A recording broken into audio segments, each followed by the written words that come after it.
Good morning, students. I hope you are very well. So, let us do our grammar topic, that is auxiliaries.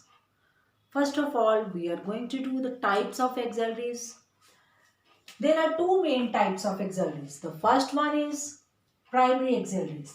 First of all, I want to tell you that auxiliaries is a helping verb.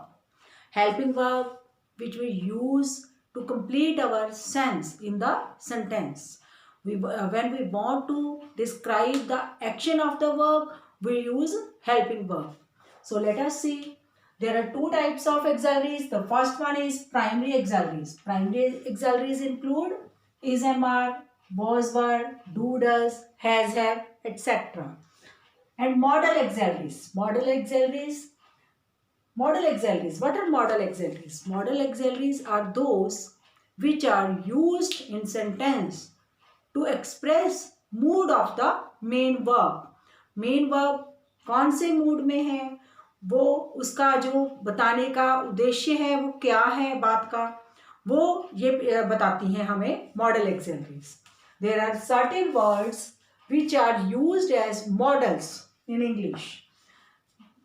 will, shall, would, should, can, could, may, might, dare, used to, ought to, must, need. Now I will tell you that how and where each model is used.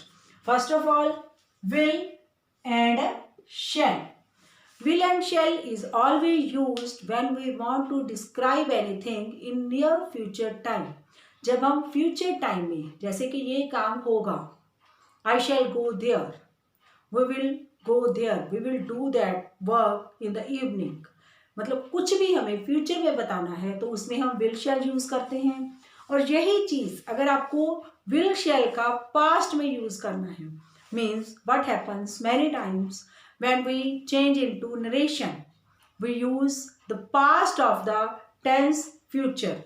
Future simple future में हम will shall use करते हैं, लेकिन जब उसके past को हम बताना होता है हमें तो हम उसका would या should में यूज कर देते हैं. रिमेंबर will shall का जो हम अगर पास्ट में यूज करते हैं तो वो हमें हमेशा would ही लगाना होता है, क्योंकि अगर हम should लगाते हैं तो उससे जो सेंस है वो चेंज हो जाती है. अब हम should कहाँ पे यूज करते हैं, ध्यान दीजिएगा. should,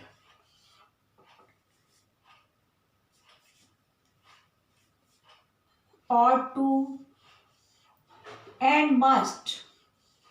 Should, ought to and must. These three models are usually used in the same sense. Means कहाँ पे यूज करते हैं, जहां पर हमें बात ऐसे करनी होती है जैसे चाहिए, मीन्स ये काम हमें करना चाहिए. We should do that, we ought to do that, we must do that. But इनका डिफरेंट कहाँ पे है, मीन्स कहाँ पर हम शुड यूज करते हैं, कहाँ पर ought to यूज करते हैं और कहाँ पर must यूज करते हैं, जहाँ पर हमें चाहिए यूज करना हो. जैसे अगर सिंपल ऑब्लिगेशंस में है, सिंपल मीन्स अगर आप सपोज आपको सिंपल बात करनी है कि हमें बड़ों का आदर करना चाहिए, we should obey elders, we should respect elders, right? But when the thing is, जो हमें that is compulsion for us, जो हमें कंपल्सरी है कि हमें करना ही करना है, तो उसके लिए हम क्या यूज करते हैं, उसके लिए हम must यूज करते हैं. मीन्स must हम कहाँ यूज करते हैं, when the thing is, when the work we are going to do is compulsory for us. Like we can write that we dash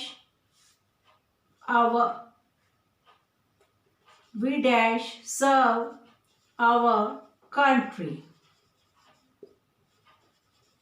Same I am writing here, we dash serve our parents. And here we are asked to use the model. यहाँ पर हमें बोला गया है कि हमने क्या use करना है, मॉडल यूज करना है. अब मॉडल ऐसे यूज करना है कि सेंटेंस की कोई सेंस बने. तो we dash serve our country, तो यहाँ पर हम शुड लगा सकते हैं. ought to लगा सकते हैं। should और ought to जो हम एक सेंस में यूज कर देते हैं, we should serve our country means हमें अपने देश की सेवा करनी चाहिए। लेकिन जहां पर आ गया serve our parents, remember parents को सर्व करना एज ए ड्यूटी नहीं है, वो हमारे लिए मस्ट है, कंपल्शन है, कंपल्सरी है। Means there are the children who can serve their parents best, means बच्चों को ही अपने से पेरेंट्स को सर्व करना होता है। तो यहाँ पर हम क्या लगाएंगे, मस्ट। आई होप आपको पता चल गया होगा कि मस्ट और शुड में क्या डिफरेंस है और मस्ट हमें कहाँ यूज करना है। सेम सेंस, अगर आपको सेंटेंस आपके पास है we dash follow the traffic rules, यहां पर हम क्या यूज करेंगे, शुड और टू या must. Yes, we use must, क्योंकि अगर हम ट्रैफिक रूल्स फॉलो नहीं करेंगे that will be dangerous for us, means हम उन्हें अवॉइड नहीं कर सकते। Using of traffic rules are compulsory, that is compulsion. So same as using of wearing of mask is compulsory these days. So what we use there, we must wear mask in public place, right? I hope आपको समझ आ गया होगा कि must और should हमने कैसे use करना है। सेम इसी तरह dare, here is another word that is dare। Dare हमें कहाँ पे, डेयर का मतलब क्या होता है, जैसे हम अगर बात करते हैं कि उसकी जुर्रत कैसी है हमारे साथ ऐसे बात करें, how dare he to speak me like this. पता चल गया डेयर कहाँ पे यूज करते हैं, जहां पर हम ये दिखाना चाहते हैं कि उसका इतना डेयर नहीं है कि वो ये काम कर पाए। आई होप आपको डेयर भी पता चल गया होगा। यूज टू, अब हमारे पास आ गया द नेक्स्ट वर्ड, हमारे पास क्या आ गया, यूज टू। अब यूज टू हम कहाँ पर यूज करते हैं, यूज टू जो हमारी हैबिट बन जाती है, जैसे he use to go for a walk daily, वो यूज टू था इस बात का, वो इस बात के लिए जो काम हम करने के लिए की हैबिट बना लेते हैं, हमारी आदत बन जाती है। पता चल गया होगा।